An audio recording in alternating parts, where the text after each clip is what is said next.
In the previous lecture, we started to discuss about beta decay and we found the expression of Q value for the case of beta negative as well as for the case of beta positive decay. So in this lecture, first of all we are going to find the Q value for the case of third mode of beta radioactivity or the third type of beta decay, which is the electron capture.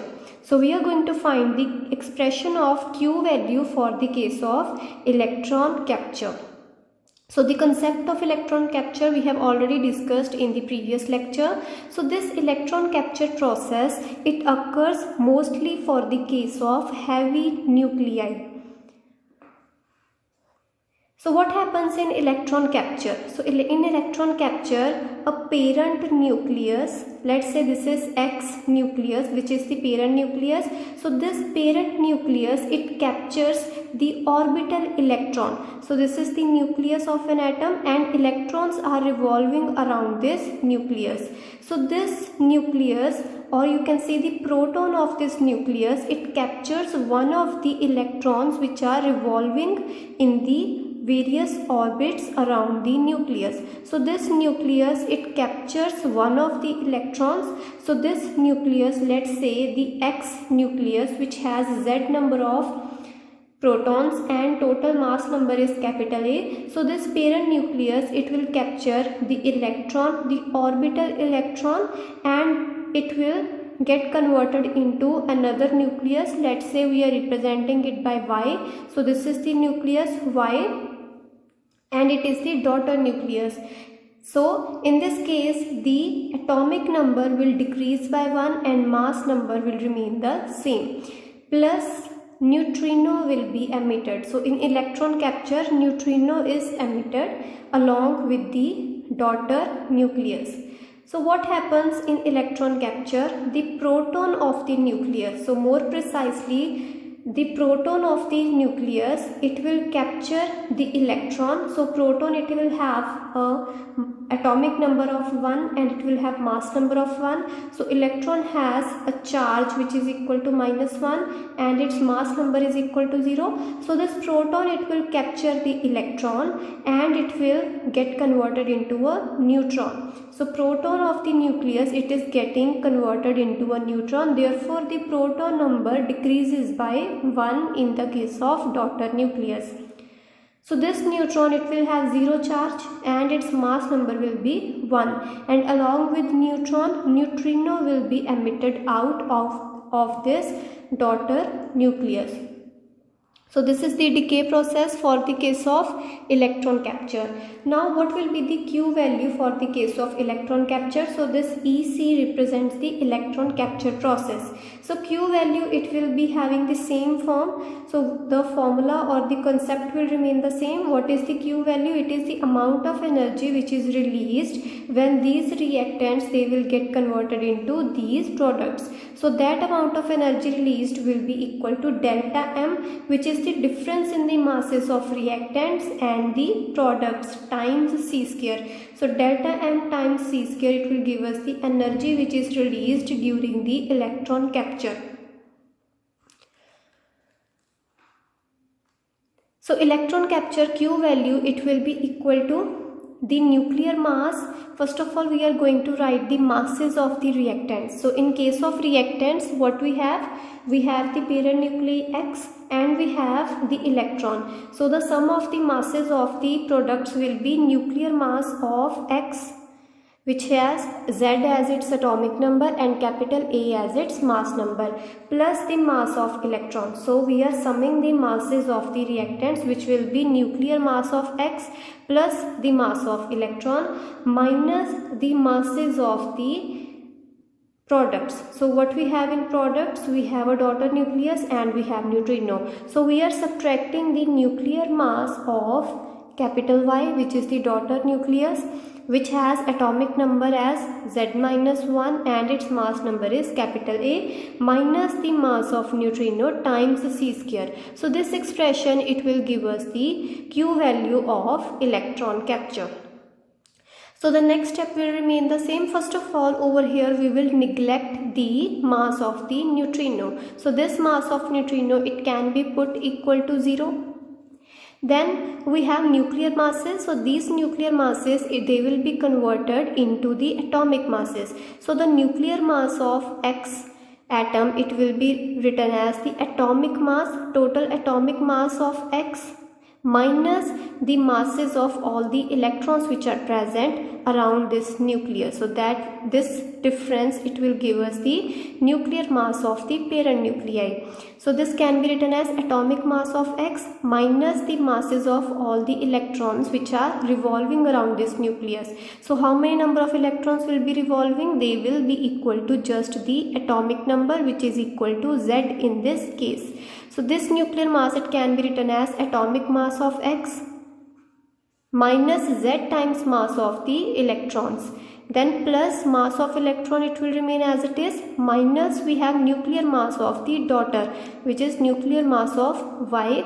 So this nuclear mass, it can be written as atomic mass of Y minus the total mass of all the electrons which are revolving. So in this case, how many electrons will be revolving? They will be equal to the atomic number, and atomic number is equal to Z minus 1. So Z minus 1 number of electrons, they will be revolving around this nucleus of Y. So this nuclear mass of Y, it can be written as atomic mass of Y minus Z minus 1 times mass of electrons. So this expression, it is the total mass of all the electrons which are revolving around this nucleus of Y. So this difference between the atomic mass and the masses of all the electrons, this difference will give us just the nuclear mass of Y times C square will remain as it is. So here we can write as Z minus 1 and its mass number is capital A. So on solving, when you will solve, all the mass of electrons, they will cancel with each other. So you can open the brackets and you will see all the masses of the electrons, they will cancel with each other, and you will be just left with atomic mass of X minus atomic mass of Y times C square. So this will be the final expression of Q value for the case of electron capture. Now this electron capture process. So what happens in electron capture process?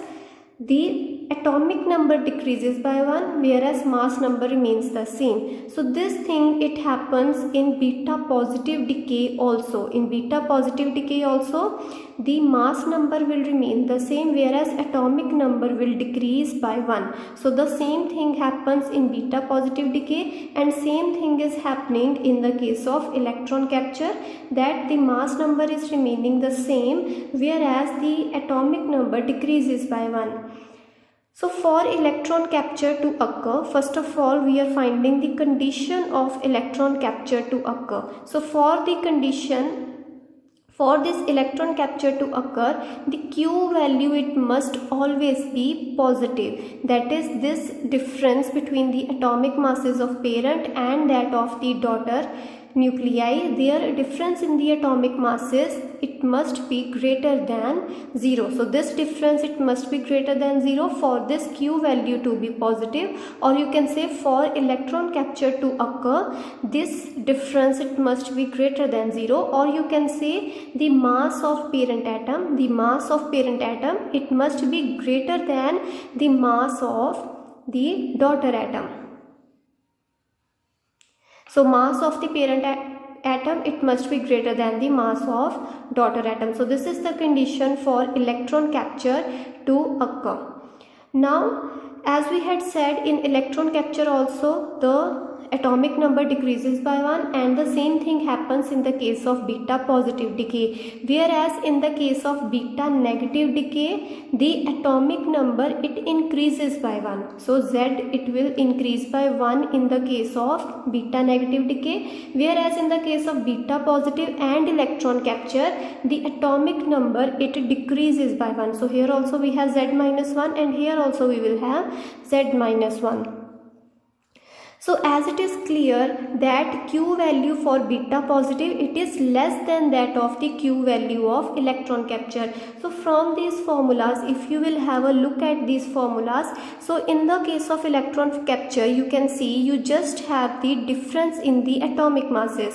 But in the case of beta positive decay, you have the difference in the masses plus you have additional term which is subtracted. So twice of mass of electron, it is subtracted from this difference. So from here you can see that the Q value for beta positive decay, this whole term that is along with this subtracted term, so this whole value, or you can say the Q value for beta positive decay, it will be always less than the Q value of electron capture. So you can see here you have atomic mass of X and here also you have atomic mass of X.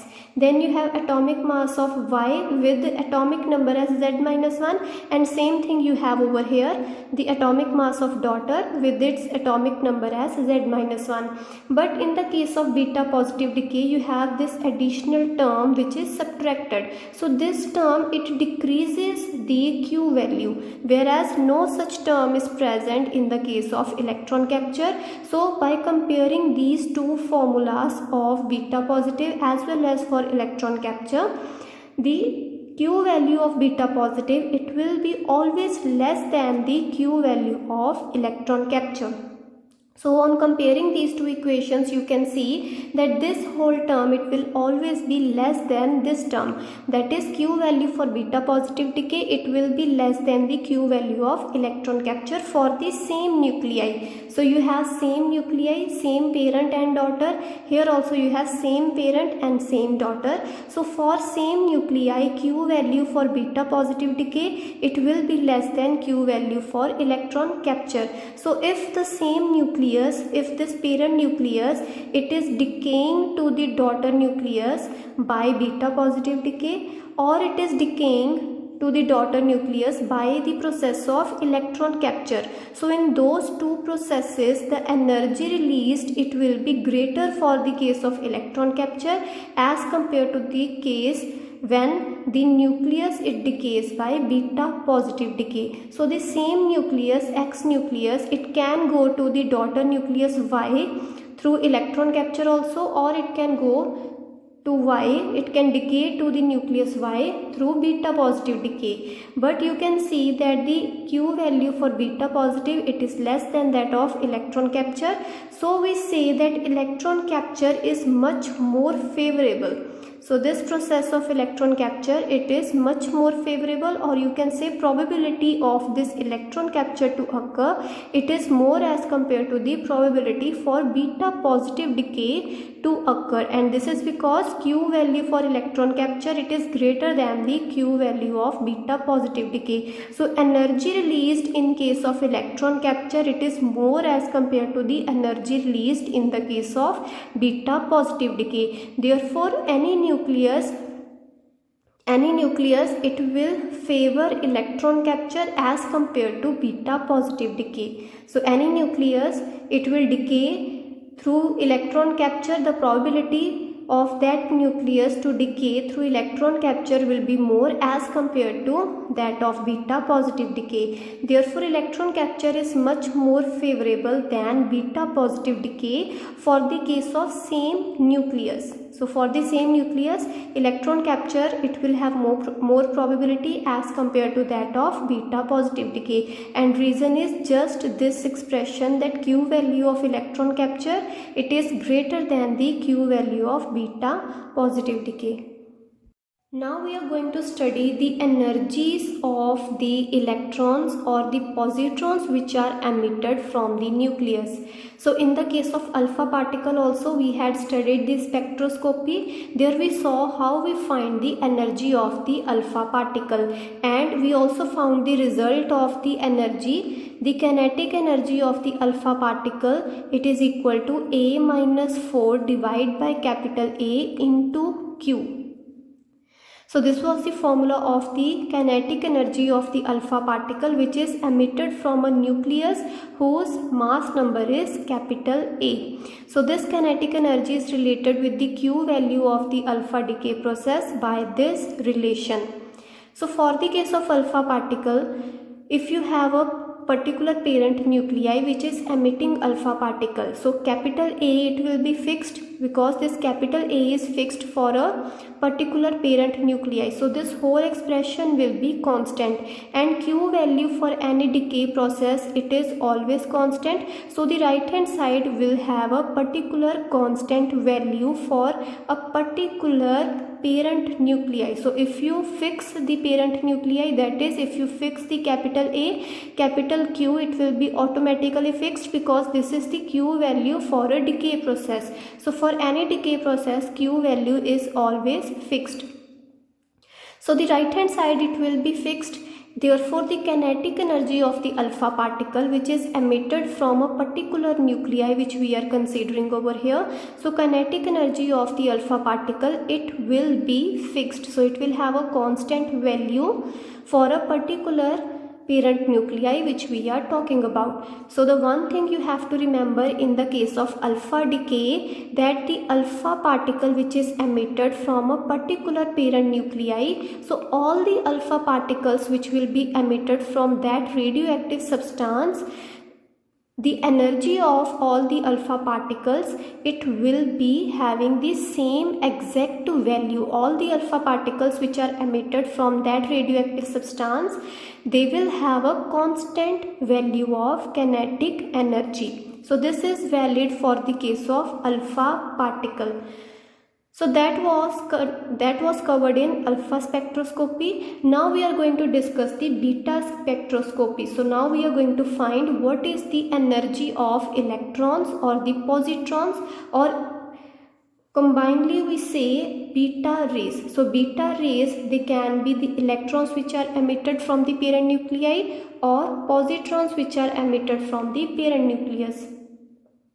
So energies of the beta rays, that is electrons or positrons which are emitted by a radioactive substance, are measured by means of a beta ray spectrometer. So the same thing we had discussed in case of alpha decay also, how using the strong magnetic field we calculate the energies of the alpha particle. So here also the energies of the beta particles, that is electrons or the positrons which are emitted, the energies of these particles, they are measured using beta ray spectrometer. The kinetic energy of electron positrons in the beta decay. So the energies of the electrons and the positrons which are emitted in beta decay, they cover a continuous range. So this is an important difference between the alpha decay as well and in the beta decay. So in alpha decay, we had discussed that all the alpha particles which are emitted from a radioactive substance, all the alpha particles will have same exact kinetic energy. So whatever number of alpha particles are emitted from a radioactive substance, they all will have the same kinetic energy, because the formula, it will be given by this particular expression. So this right hand side will remain constant until this capital A is constant, until the parent nucleus is constant, this right hand side will remain constant, and hence the alpha particles which are emitted from that parent nuclei, they will have exact same kinetic energy which will be given by this formula. Whereas it was seen in the case of beta decay, that is the electrons or the positrons which are emitted, these beta particles, they do not have a fixed kinetic energy. They do not have a fixed value of kinetic energy. So let's say a parent nuclei, it is emitting electrons, a radioactive substance, it is continuously emitting the electrons, that is beta negative decay is happening. So all the electrons which are emitted from that radioactive radioactive substance, on measuring the kinetic energy of all those electrons, it was seen that all those electrons, they do not have same kinetic energy. So this thing, it was happening in the case of alpha decay, but this thing, it does not happen in the case of beta decay. So in beta decay, if you measure the energies of all the beta particles which are emitted from a radioactive substance, the energies of those beta particles, they will cover a continuous range of energy. So their energies of these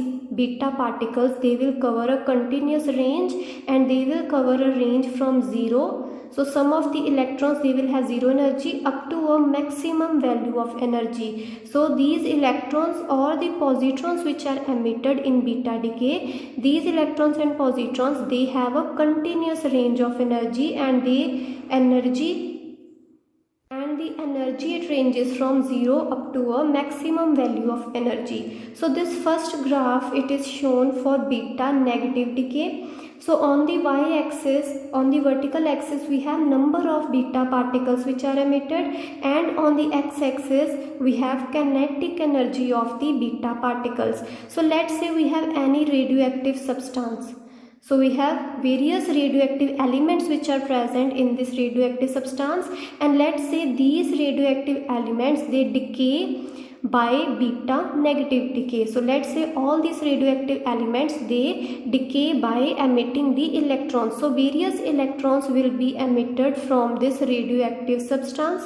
So large number of beta particles, large number of beta negative particles will be emitted from this whole radioactive substance, and we will measure the kinetic energy of all these electrons which are emitted. So all the electrons which are emitted, we will measure the kinetic energy of all these electrons, and we will see that for a particular value, let's say if we have over here 0.2 kinetic energy, and this energy, it is in mega electron volt. So this value is 0.2 mega electron volt, and this value is 0.1 mega electron volt. So it was seen that at a particular energy, let's say 0.2 mega electron volt, there were large number of beta particles which were emitted at this energy. So various number of beta particles, they were emitted with this particular energy, and various other number of particles, they were emitted with another amount of energy, and some other particles, they were emitted at some other amount of energy. So from this same radioactive substance which has millions of radioactive elements which are emitting electrons, so these radioactive elements, they are continuously emitting the electrons.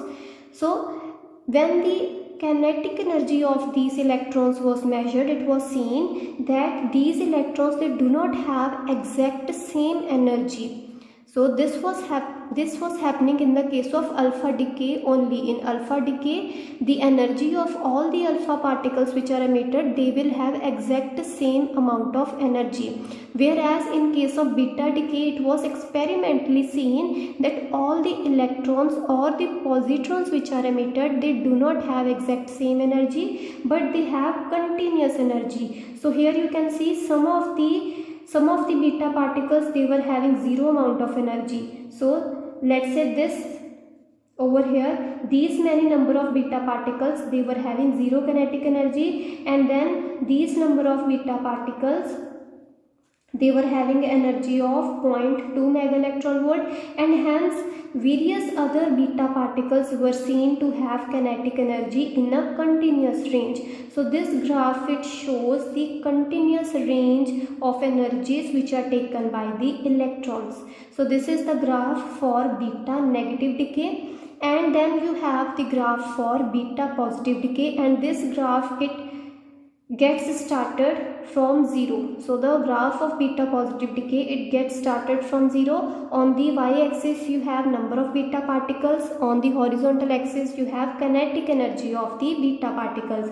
So it was seen for the case of beta positive particles that the energy of these beta positive, or you can say the positrons which are emitted from the radioactive substance, the energies of all these positrons, it was not an exact value, but rather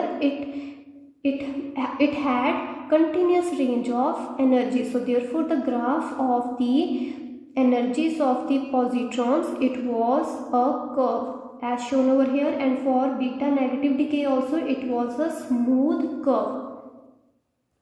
So these graphs, these are the experimental results, and these graphs, they show that energy of the beta particles which are emitted, they are continuous range. So they do not have exactly same value, but they have a continuous range of energy from 0 up to a maximum value. So this is the maximum value of energy that a beta particle can have. Now up until 1933, the scientists, they had not discovered neutrino. The discovery of neutrino, it was done in 1933. Before 1933, no such particle was known to us.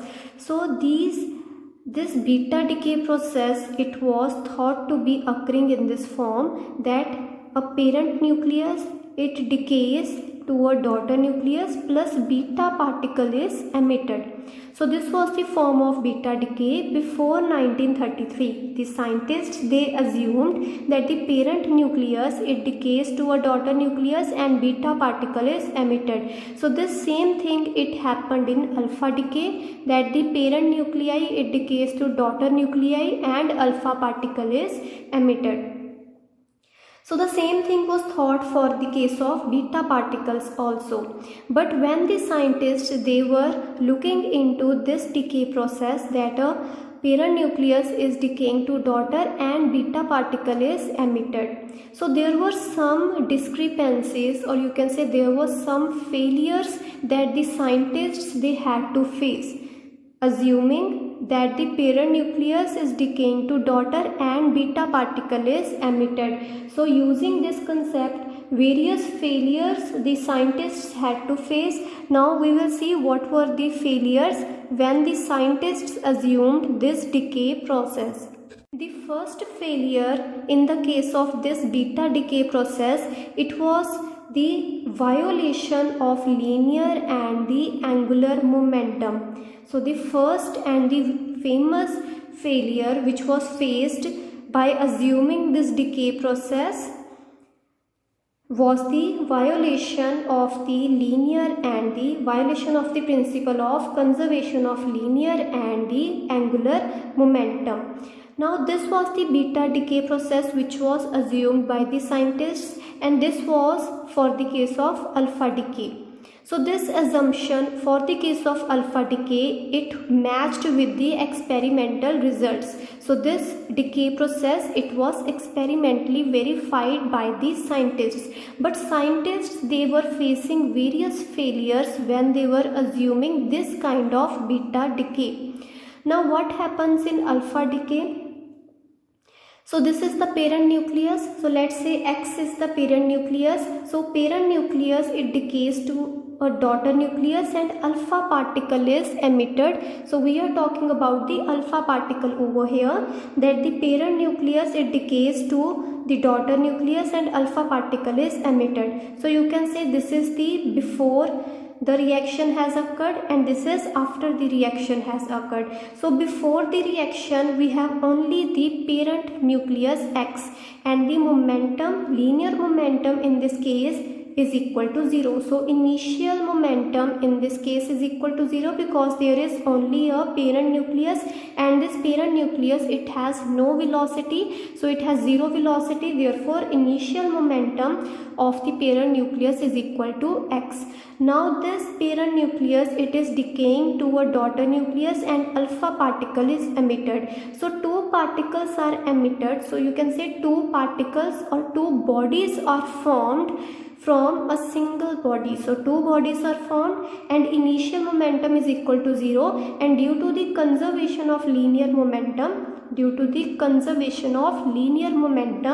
the final momentum should also be equal to 0. That is, the final momentum of the system of Y and the alpha particle, it should also be equal to 0. So therefore, to conserve the linear momentum, the daughter nucleus and the direction of the alpha particle. The direction of the daughter nucleus and the direction in which the alpha particle will move, they will be opposite to each other. So the direction in which the daughter and the alpha particle will be emitted, they will be opposite to each other, so that the momentum is equal to 0, so that the final momentum will be equal to 0 in this case. So initial momentum is equal to 0, and to conserve the linear momentum, final momentum should also be equal to 0. So for final momentum to be equal to 0, the daughter and the alpha particle, they must be emitted in the opposite direction. So they must move in the opposite directions.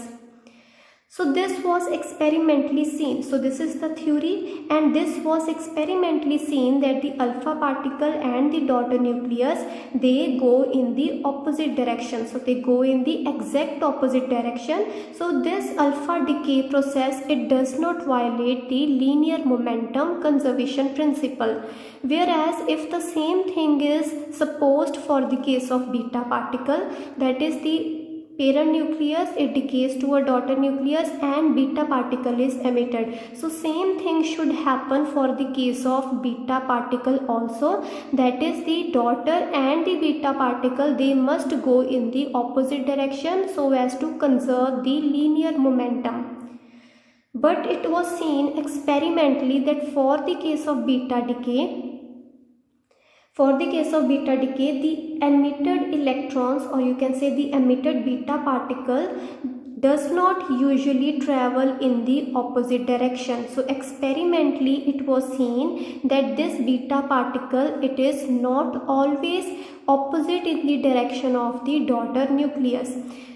As in the case of alpha decay, the alpha particle, theoretically it should move in the opposite direction to that of daughter nucleus, and theoretically it was, and experimentally it was verified that all the alpha particles, they move in the opposite direction to that of their daughter nucleus. So same thing should happen in the case of beta decay also. So therefore it was seen theoretically that beta particle should also move in the opposite direction to that of the daughter nucleus. But when it was observed experimentally, so it was seen that all the beta particles, they do not go in the opposite direction. So most of the beta particles, they do not go in the opposite direction as that of the daughter nucleus. So this was the first failure of the assumption of this beta decay. The emitted electron, it does not usually travel in the opposite direction. So this was the case for the case of alpha particle. So the alpha particle, it goes in the opposite direction according to theory also, and it was verified experimentally also, but it was not in the case of beta decay. So this was the first failure, that this decay process, if we assume this kind of beta decay process, so according to this kind of beta decay process, the linear momentum, it will be, the conservation of linear momentum will be violated.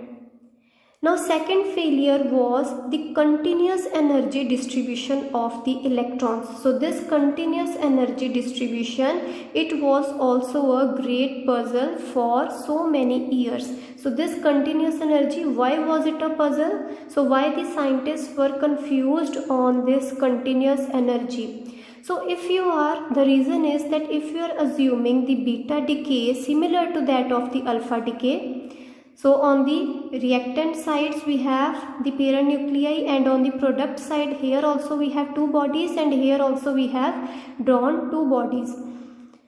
So for the case of alpha decay, we have seen the kinetic energy of the alpha particle, it will be fixed for a fixed parent nucleus. So if you have a fixed parent nucleus, the alpha particle will have fixed amount of energy. So therefore if you are assuming the beta decay process in this fashion, if you assume the beta decay process similar to that of alpha decay, so in this case also the beta particles, they must have a single energy. So all the beta particles which are emitted from the same radioactive substance, these all beta particles, they must have the same exact amount of energy.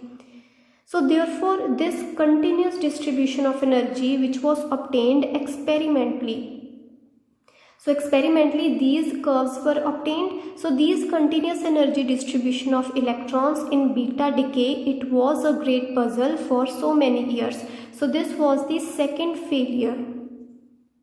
So on the previous page we had discussed that how this decay process, if we assume this decay process of beta decay, how this decay process it violated the conservation of linear momentum, and how this decay process was not able to explain the continuous distribution of energy of the beta particles.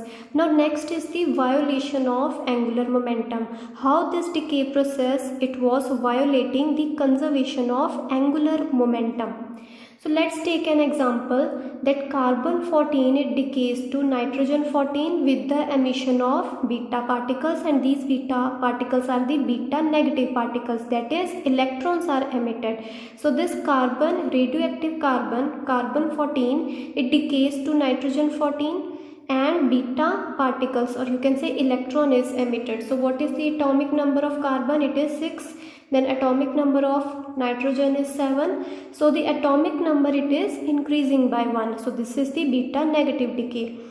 So in this beta negative decay, how the angular momentum conservation principle was violated. So let's see what is the angular momentum of carbon 14 nucleus. So every nucleus it has a spin, or you can say it has a nuclear angular momentum. As we have seen in the shell model, all the nuclei they have angular momentum, or you can say all the nuclei have nuclear spin. So for the case of carbon 14 nucleus, the nuclear angular momentum is 0, and for the case of nitrogen 14, the nuclear angular momentum it is equal to 1. So these are the experimental results, that carbon 14 it has 0 angular momentum, and nitrogen 14 it has 1 unit of the angular momentum. So in this case, if you consider the carbon it's decaying to a nitrogen and electron is emitted. So what is the problem in this decay process? Now this is the angular momentum of carbon, which is an integral value. Then this is the angular momentum of nitrogen 14, which is also an integral value, but along with nitrogen electron is emitted, but this electron which is emitted it does not have integral value of spin, rather it has half integral spin, because this is an electron and electron it has intrinsic spin of half. So this electron it will have a spin of half. So initially the angular momentum was equal to 0, but finally you can see the final angular momentum it is half integral spin. So either the angular momentum will be 1 plus half, or it can be 1 minus half. So the final angular momentum it can be either 1 plus half, or it can be 1 minus half.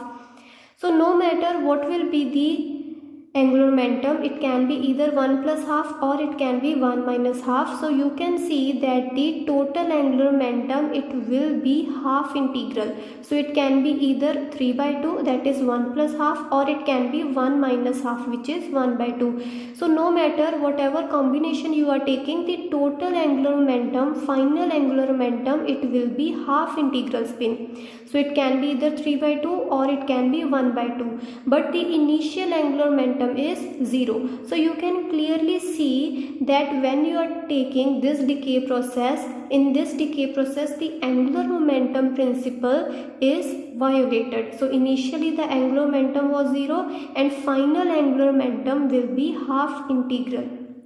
So as the electron has intrinsic spin of half, therefore angular momentum conservation principle is violated in this case. And the second thing is the statistics. So one principle is that the statistics of the reactants, it must be equal to the statistics which is followed by the products. So this is the next principle, that the statistics must be the same before and the after the reaction. So before the reaction, that is when you have only carbon 14, the carbon 14 it has integral spin. So the particles which have integral spin, they obey Bose-Einstein statistics. So the statistics which is followed by carbon 14, it is Bose-Einstein statistics, whereas the nitrogen and the electron, the system, combined system of nitrogen and electron, it will have half integral spin. So the total angular momentum, it will be half integral. So the combined system of nitrogen and the electron, it will not behave as a boson, but rather it will behave as a fermion. So after the reaction, whatever products we will have, the combination of these two products, they will behave as a fermion and they will obey Fermi-Dirac statistics. Whereas before the reaction we have carbon 14 and it has only the integral spin. So this product or this reactant, or you can say this carbon 14 parent nuclei, it will obey Bose-Einstein statistics and it will be acting as a boson. So these products, these reactants are acting as a boson and the products are acting as a fermion. So this thing is also not considerable. Either reactants must be bosons and along with that products must also be a boson, or the reactants must be a fermion and along with that the products must be a fermion. So the statistics has to be conserved. But if you are considering such a beta decay in which a carbon nucleus is decaying to a daughter nucleus and electron is emitted, so in such a nucleus, in such a decay process, you can see that the angular momentum is not conserved and also statistics is also not followed. So this was the drawback of considering this decay reaction of beta decay. That is, we are considering a parent nucleus is decaying to a daughter and beta particle is emitted. So this something wrong is there in this beta decay process, because if you are considering this decay process, so the theoretical consideration, it is not matching with the experimental results. So therefore was introduced the concept of third particle, which was neutrino. So from here, from all the failures of the beta decay reaction that was considered, so from all those failures, in 1933 Pauli introduced the concept of a third particle so as to overcome all these failures. So that we will discuss in the next lecture.